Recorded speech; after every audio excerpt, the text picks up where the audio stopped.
Hey, what's up, everybody? How you doing? Episode number 428, Drink Until You Podcast, the only podcast that lasts until the last drop. How the hell is your Sunday going? How the hell is ya Easter? If you celebrate Easter, I hope you're having a good Easter. I hope you find that golden egg in the yard that has the $1 million bill in it. That's what I hope for everybody listening right now. That's really, truly what I hope. But if you don't celebrate, I still hope you're having a great Sunday. Hope everybody's okay. I hope you're safe out there. I am drinking something simple, just a Jack and Coke with ice. It's actually not Coke, it's Dr. Pepper. I know that's kind of weird. And it's actually not Jack. What am I talking about? It's rum and Coke. No, that's still incorrect. It's rum and Dr. Pepper with ice. Good Lord. But that's what I'm drinking. If you got them, drink them. Bottoms up. Cheers, everybody.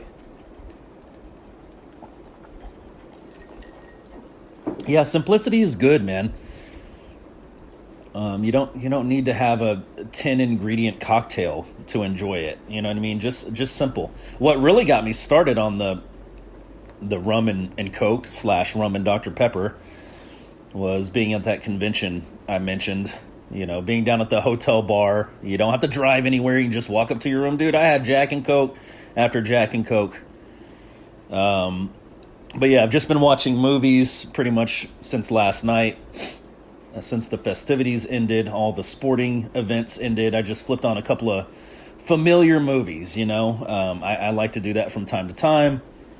I even like ridiculous movies, like one I was thinking about earlier was Hot Tub Time Machine. Is it ridiculous? Yes. Does it still make me laugh? Yes. So, you know, it serves a purpose. But anyways, I turned on as I was going to sleep last night, and this is the sign of a good movie. I turned on Horrible Bosses as I'm kind of like drifting off.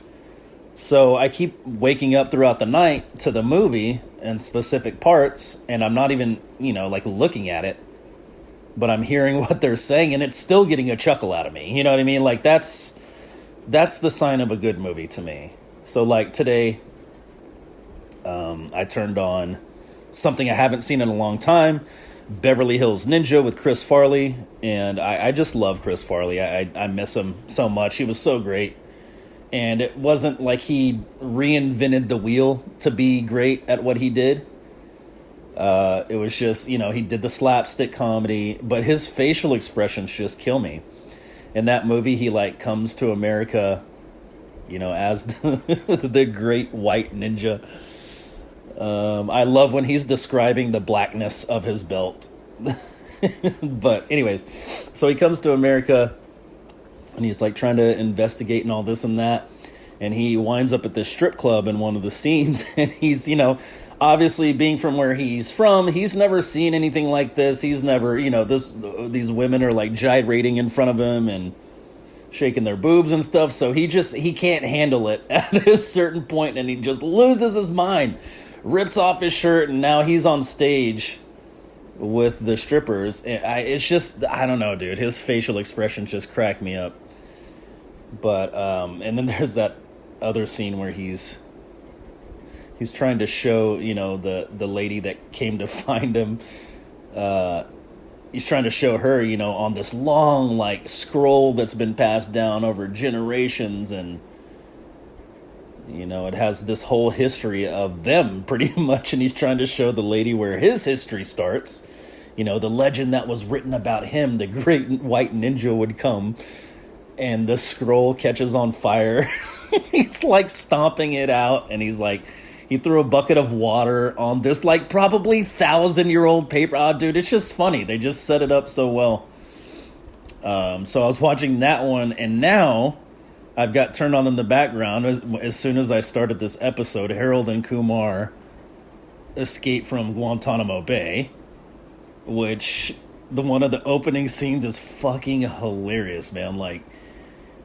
They're on the plane, and he's got the bong in the bathroom, but the door isn't closed all the way, so this old white lady can see him. And she sees him with this device she doesn't recognize, and he's lighting a lighter, and she's like, "Terrorist!" And so the plane starts freaking out. He comes out with his bong, and he's like, no, don't worry. I'm just trying to smoke. It's a bong. They're like, he's got a bomb. And they start for dude. And this guy, speaking of Hot Tub Time Machine, Rob Corddry, he played Motley Lue in Hot Tub Time Machine. This fucking guy cracks me up, bro. He plays just almost in every movie. He plays the most ridiculous, sometimes like menacing. Like in this movie in particular, he is a person of authority, but they go to that black neighborhood, and he's asking the black guy to talk. We need information. If you're not going to cooperate with us, things are gonna get rough. And the guy's like, sorry, dude, like, I don't know anything. I don't have any information. I can't give you information if I don't have any. And so he's like, all right, I got you. And he goes to the fucking car and he grabs a can of grape soda. And he opens it and starts pouring it out in front of the black dude. Like, the black dude's supposed to be like, oh my God, no, here, I'll tell you everything, please. Dude, it's just he's so great. Rob Corddry at playing those parts, man. I loved him in the Hot Tub Time Machine, Motley Lue. He was great. There's that one scene in the, early on in the movie that just hits me every time. And it really reminds me of, my dad / kind of how I grew up in a way. My dad had this thing where, we'd just be driving in the car. Maybe we're coming home from school or, whatever. And a song comes on the radio that maybe he hadn't heard in a long time, maybe that he really liked. And, so it's like, oh my God, I hadn't heard this song in forever. He cranks up the radio and we're all listening to it. That's literally like the same thing. Motley Lue pulls into his garage. His car is still running. This is actually what sends him to the hospital. Closes his garage with his car running because he's so wasted. And the song comes on. I believe it is is it a Motley Crue song? I'm pretty sure it is. That's why he calls himself Motley Lue. But anyways, he's like, oh my God, with this bottle of booze. He's like, oh my God, I love this song. Turns it up. He's like playing piano on the dashboard. Then the drums kick in. He's doing air drums. He does this like flip where he flips this invisible stick and catches it and comes right back in on the drum part. Is like, dude, I do shit like that to this day. You know what I mean? Like, it was just, I don't know. There's just something about rock and roll, you know what I mean, that just brings that out in people. You just can't help it, I don't, where else do, I would play some drums, some live drums to some hip-hop. I can definitely get down with that. That's what makes it interesting to me. Program drums, that's cool. Having a DJ, that's cool. But if you throw the live band up there while you're rapping, I'm just enthralled. I'm fascinated, you know what I mean? So anyways, let's go ahead and have another drink. We'll change gears here now that you guys know all the silly movies I've been watching. I don't know, what should I watch next? What's another... This fucking guy, he's just like so power hungry and so like authoritative, but in the dumbest way. Anyways, cheers everybody. They say I'm a dreamer. Anyways, so lots of sports, lots of good things, and I gotta say, I can't necessarily say in UFC the women stole the show like they did the week previous, but damn it, dude, these women are just fucking, they're on a different level now. You can see the progression. I was actually watching the Ronda Rousey Holly Holm fight. And, of course, Ronda Rousey being her disrespectful, arrogant self, like wouldn't even, slap hands at the beginning of the bout. Well, she ends up paying for that and taking a kick right to the chops, which knocked her out. But even back then, like Holly Holm I'm not trashing at all. Like the reason she was put in that position is because she's a top level striker and she proved it that night.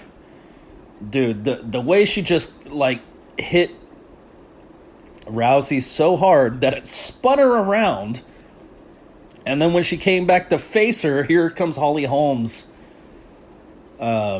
kick to the chops. It was just epic. But with that said, I'm not taking anything away from Holly Holm and the women, Ronda Rousey even. I mean, when she first came out, she was just dominant. And it's like a lot of people are like, yeah, she only had one move. She always went to the armbar. She was great at, Brazilian Jiu-Jitsu and maybe judo and stuff like that. But she always went to one move. But it's like, yeah, if you... I mean, the same happens in a video game, you know what I mean? If you know one move's going to keep working, and I'll allude to being a kid and playing Mortal Kombat, I was notorious. I was notorious for spamming leg sweeps because it's one of the hardest things to block. And if you do block it, you can't strike back. You know what I mean? So I would just leg sweep until I get you in a bad position or I get your health down. And some might say it's a form of cheating. You know what I mean? Like, I'm just spamming. Well, Ronda Rousey absolutely in real life was spamming the fucking armbar. You know what I mean? Like in every fight. But that doesn't take anything away from her. She was champion and no one could beat her for a good little chunk there. You know what I mean? Like, so not taking anything away from her, but I also can't acknowledge how much the women's division has progressed as far as the striking. I feel like maybe, jiu-jitsu makes a lot of sense for a female mixed martial artist. Like, that makes sense to be your base. But it seems just throughout history, the striking just wasn't fully there. You know what I mean? So it's come a long way. And, dude, I like I said last week, I am just chomping at the bit to see the next women's fight. I'm not even clamoring over I watched the main event, but I wasn't like, cool, whoever wins, whatever, but it was the co-main event, Ricci versus, I'm going to butcher this and I'm sorry, Verna Jandiroba. Yeah, that seems like I said that right. Jandiroba wins that by decision. Ricci is bad, dude. Whenever a few months back she beat up my chick, Hebus, I was upset. But you can't take anything away from Ricci. She has great hands. She has good power. But yeah, the other chick, what's her name, Jandiroba. She just, it seemed like she just wet blanketed her the entire time. And what can a striker do if you have a wet blanket on you? And the answer is nothing. You lose the fight. So that was a good one. That was the lesser of the two, I would say. Even though I do really like Ricci and she has some amazing hands. And she hit her pretty good in that fight. Ewing. I think the last time Ricci fought was the last time Ewing fought. And this is only Ewing's second fight in the UFC, though he is a professional mixed martial artist. Only his second fight in the UFC. I love Ewing. I loved him the first time I ever saw him, and I was like, wow, that was unexpected. And yesterday, his opponent, I'm going to butcher this, Estevam. His opponent, I guess his opponent was undefeated. It shows his record at 14-1 now. So he could have been 15-0 or 14-1. He is now 14-1. But Ewing, dude, he just, at first I was like, like he's not, the other guy was, doing his thing, not letting him, be Ewing, essentially. But then Ewing just took over throughout the fight, KO/TKO, round 3, 144. So that was really exciting to see. I'm definitely a Ewing fan now, and was since the first fight I saw. The other women's fight is the prelim. Who was it? Oh yeah, Pereira versus Cohen. Oh no, that wasn't it. It was Barbosa versus Gatto. That was Barbosa was just blowing me away. with her hands and her power and her. Now, she did make a mistake. I will say that Barbosa got a little too carried away. I just sent out a tweet like a few minutes before this happened, but Barbosa was just tagging her, bro. Like, it was incredible. I was like, damn, Barbosa's tough, blah, blah, blah. Dominating with her, her striking. And then she kicked Gatto while she was down, which you can't do. She kicked her, I don't know, it was almost like in the throat. It was a very interesting thing that happened. So they stopped the whole fight. And, even the announcers we don't know what's going on. We don't know if this fight's over. We don't know if it's going to continue. Is she just getting a warning? But for the majority of us, we felt like the fight was over. That was going to disqualify Barbosa by kicking a downed opponent like that. You can kick him in the legs. It's a little vague if you can kick them in the body when they're down. I'm not really sure. But you definitely, while they're down, can't kick them in the head or the neck. And that's kind of where the kick landed, was the neck, the jaw, and a little bit of her upper shoulder. But yeah, they get through that. Barbosa does not get disqualified. She's allowed to keep fighting. And Barbosa wins that fight by decision, even with the points probably taken off. This is what I'm illustrating here. This is how good her striking was, that she still won the damn fight, even with that flaw. You know what I mean? So kudos to her. Oh, yeah, and the other one I really want to mention is Gore versus Bekoev. Dude, Gore is just a monster, bro. If that guy grabs your fucking neck, it's over. I mean, poor Bekoev, he looked like he was out for 5 minutes and the ref didn't even fucking know. His body's limp, bro. How long are you going to let Gore hold on to this? Even the announcer's he's out, he's out, he's out, he's out! Shouting it so the ref can hear. He's fucking out, bro. Get this guy's arm off of his neck. Otherwise, we're going to have a unique story in the UFC that we haven't had to this point. Now, last week, the female fight where legitimately, a lot of us thought, I can't remember her name, but she's since come out and said, I'm okay. She looked like she was fucking dead, bro. I thought last week we had our first UFC in the octagon death, and I'm glad we didn't, and I'm glad she recovered. But kind of the same parallel this week. I'm even at home, I'm okay, he's choking him out, he's choking to let him go, let him go, let him go! Don't fucking kill him! And it wouldn't be on purpose, but that's the sport. And that's the ref's job, is to protect the fighters from anything detrimental happening to them. But felt a little too close in that fight, you know what I mean? If the ref had watched anything Gore had done before that point, he should have known. If he gets him like this, the guy can't get out, it's probably ending soon. Don't let it go too long, you know what I mean? So, anyways, great set of fights, man. This is, one of the best times of the year. We got baseball, we got hockey, we got UFC, we got NBA, we got NASCAR. It's fucking no NASCAR this Sunday, though, since it is Easter Sunday, which is good. Maybe here comes the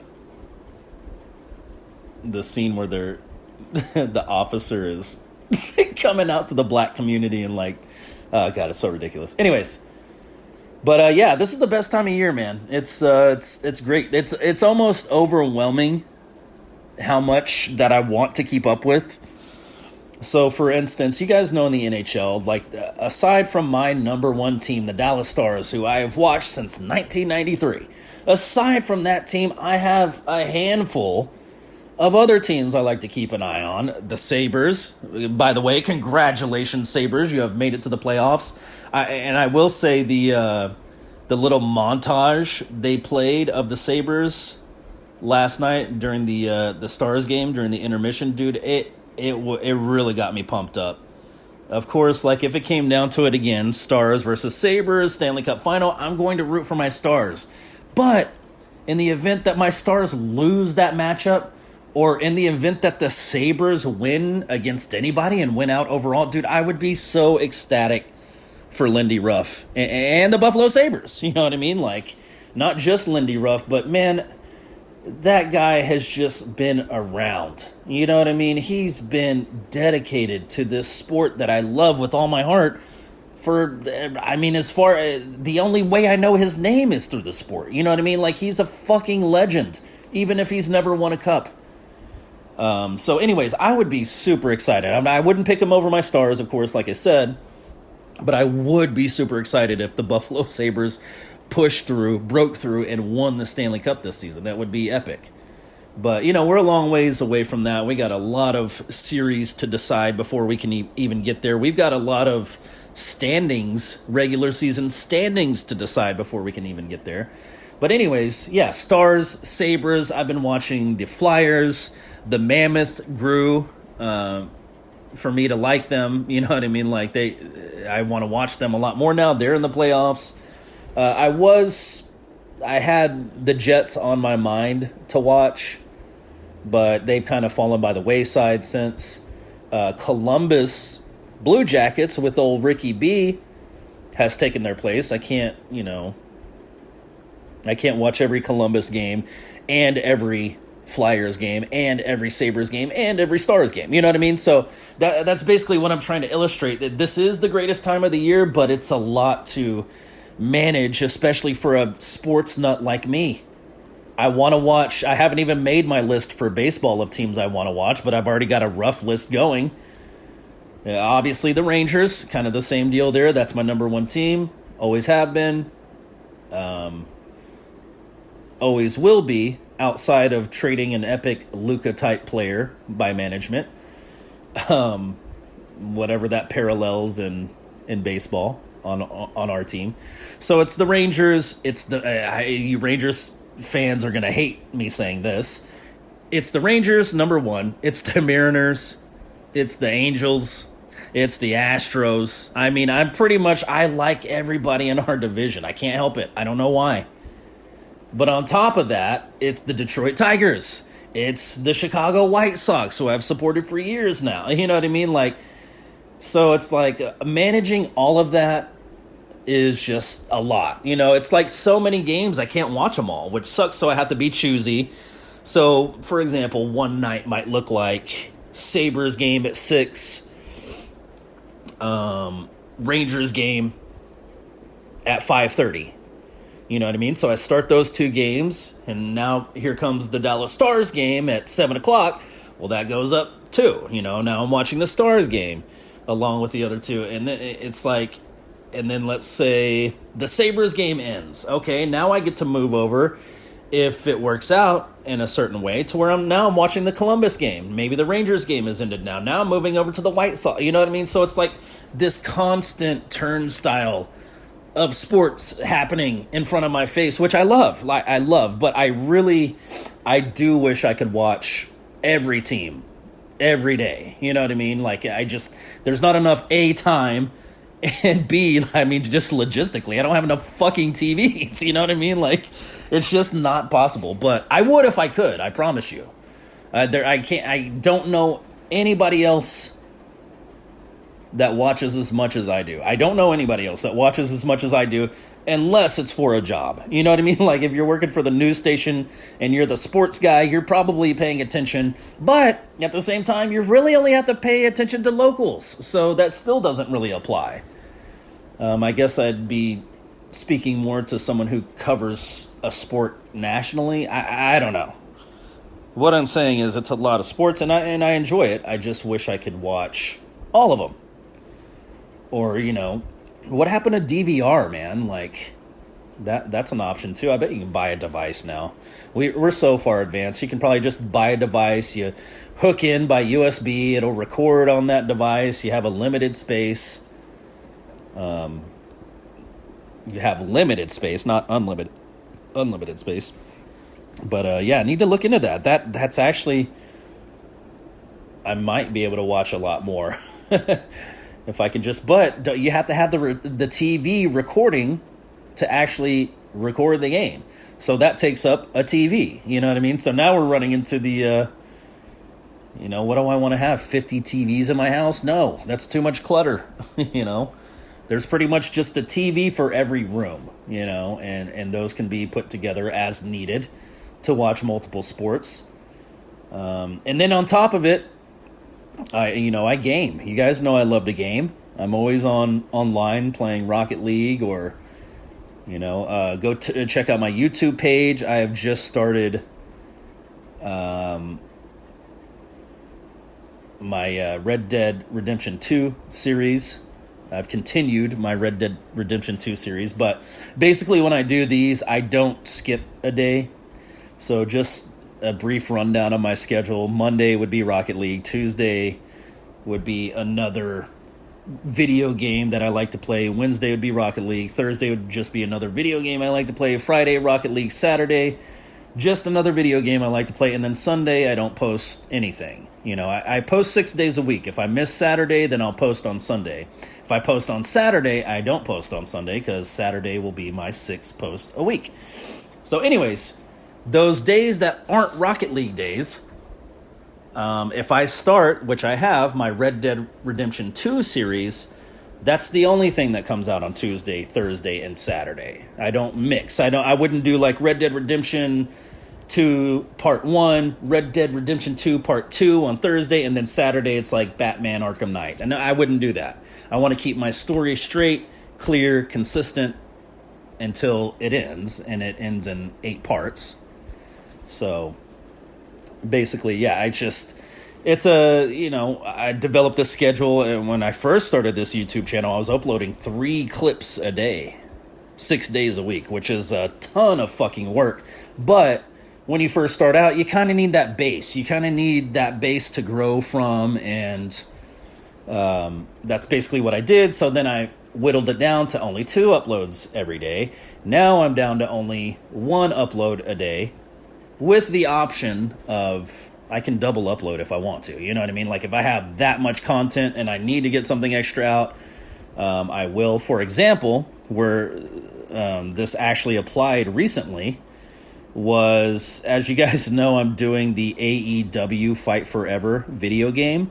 But basically, I'm just tying that to real-life events. So something rare that happens in hockey, for example, you guys just heard how much I love to watch hockey. Something rare that happens in hockey a lot is a goalie fight. So I've taken it upon myself to basically like recreate the goalie fights via the wrestling video game. So, for example, the other night, it was Shesterkin versus Shesterkin of the New York Rangers versus who is it? Oh yeah, Markstrom of the Devils. This is an actual fight that happened. So I'm saying all of this just to say that would be a double upload opportunity. So a Rocket League clip got posted that day, and on top of it, my fight simulation between those 2 goalies got posted the same day. So anyways, it's this whole schedule, it's this whole thing, and basically what I'm beating around the bush to is go check out my YouTube page. I think there's something for everybody there. There's my podcast, there's video games, there's music that I do, even if it's playing someone else's tunes, but just basically that's what I'm doing with my music, is I'm highlighting other people's music that I love. And if you don't know about it, hopefully you hear it through my channel and you like it too. I don't know.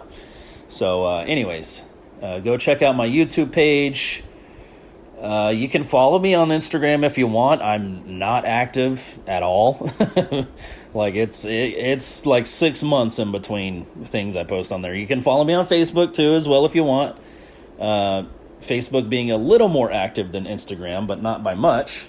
And then my main bitch is Twitter.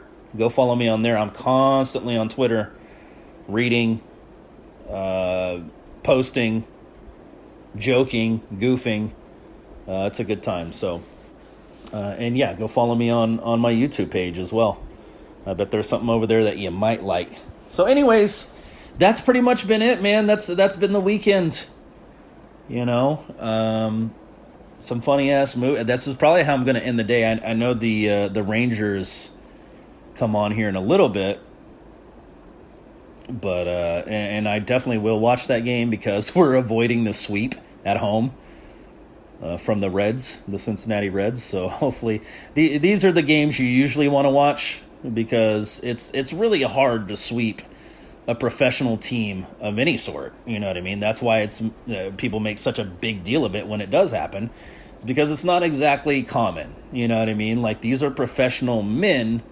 They can usually come together to at least win a single fucking game. So, with that said, there's no rubber match. They've already taken the series from us, but we do need the win. You know, we're second place in the division behind the Astros, which, dude, I watched the first couple of Astros games in the season, and I was like, this is going to be easy. They're not even going to be close. And then I look up in the standings a few days later. Who's in first place? The Astros, of course. But yeah, I mean, they turned it around pretty quick. That's what you have to do. That's what I'm needing my Rangers to do today. Because you don't want to fall behind in this division. Or any division, really. Those games start to become real hard to make up, and playoffs start to dwindle. So anyways, oh my God, I have so much to drink here. As always, don't drink and drive. Treat yourself to an Uber. Treat yourself to a Lyft. Treat yourself to a DoorDash. Treat yourself to a Waymo. Hey, Waymo. When is it officially up and running in Dallas? It's still not. I checked. And you know, the idea, I had the little bar that I wanted to Waymo to and Waymo back. That bar is only like 10 minutes away from me, which, you know, is great. That keeps the cost of the Waymo down, makes the risk a lot less of driving in an automated car if you don't really trust it, you know. But the problem is, now that bar is shutting down, I just found out. So it's like, fuck, man. I love finding my little hole-in-the-wall places that nobody knows about, that I don't advertise. I can just go there, sit there by myself, have a drink, have an eat, get my Uber or my Waymo back to my house, and it's a good day. No problems, no issues, no drama. I don't want to... all the barflies, I don't want to hear about your fucking marital problems. I don't give a fuck. I'm there to be by myself. If they have a sporting event on casually in the background, that's icing on the cake. But I hate to be that way, but that's what I like. I love to go out with a group, don't get me wrong. That takes so much planning, so much coordination, and somebody inevitably doesn't show up, which kind of changes the vibe, you know. So it's like, I love the small, the grassroots version. Kumar is now having sex with a bag of weed, just so you guys know. It's so ridiculous. In the first movie, he's like imagining marrying the weed. And he's like, it shows them getting in an argument and he slaps it. He's like, bitch! I don't know, it's so stupid. Oh boy, yeah, they went for it in this scene. They really, really did. Wow. So stupid. Anyways, don't drink and drive, everybody. Let's finish these off.